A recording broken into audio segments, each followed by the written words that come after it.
susunod na programa ay rated PG. Patnubay at gabay ng magulang ay kailangan sa mga batang manonood.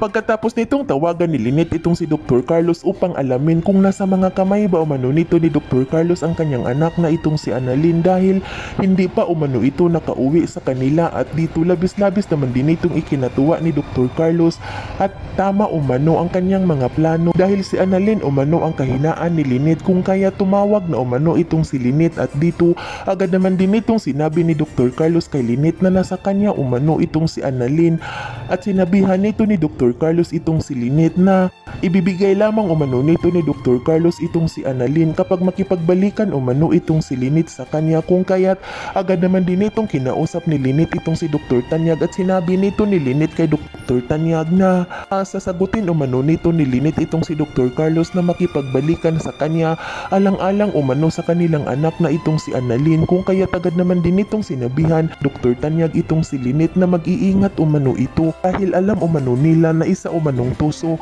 itong si Dr. Carlos at dito agad naman din itong nagsalita itong si Lynette at sinabihan nito ni Lynette itong si Dr. Carlos na papayag na umano itong si Lynette basta ibabalik lang umano nito ni Dr. Carlos ang kanyang anak na itong si Annalyn at dito agad naman din itong sinabi ni Dr. Carlos kung saan sila magkikita ni Lynette at dalhin na umano nito ni Dr. Carlos ang kanyang anak ngunit sa kasamaang palad ay natakasan nito ni Annalyn itong si Dr. Carlos habang kinakausap nito ni Dr. Carlos itong si Lynette kung kaya't nagigiliiti ito ng galit itong si Dr. Carlos habang hinahanap nito ni Dr. Carlos si Annalyn at dito dali-dali naman ding nagtungo itong si Lynette at si Dr. Tanyag sa mga sinasabi ni Dr. Carlos kung saan sila magkikita at nang makarating na itong dalawa ay gulat na gulat itong si Lynette ng kanilang makasalubong itong si Annalyn kung kaya't agad naman din itong niyakap ni Lynette ang kanyang anak at nagyayakapan silang dalawa at habang nagyayakapan ang mag-ina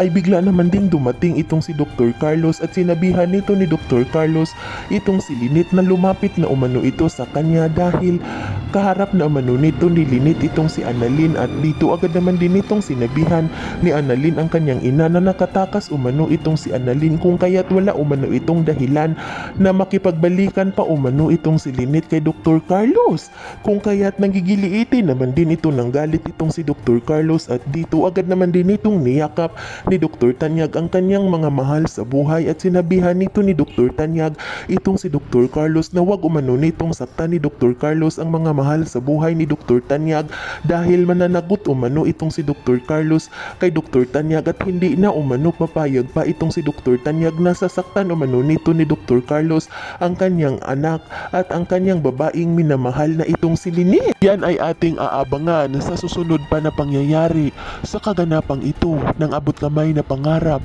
Huwag mong kalimutang isubscribe at i-hit ang notification bell ng aking channel.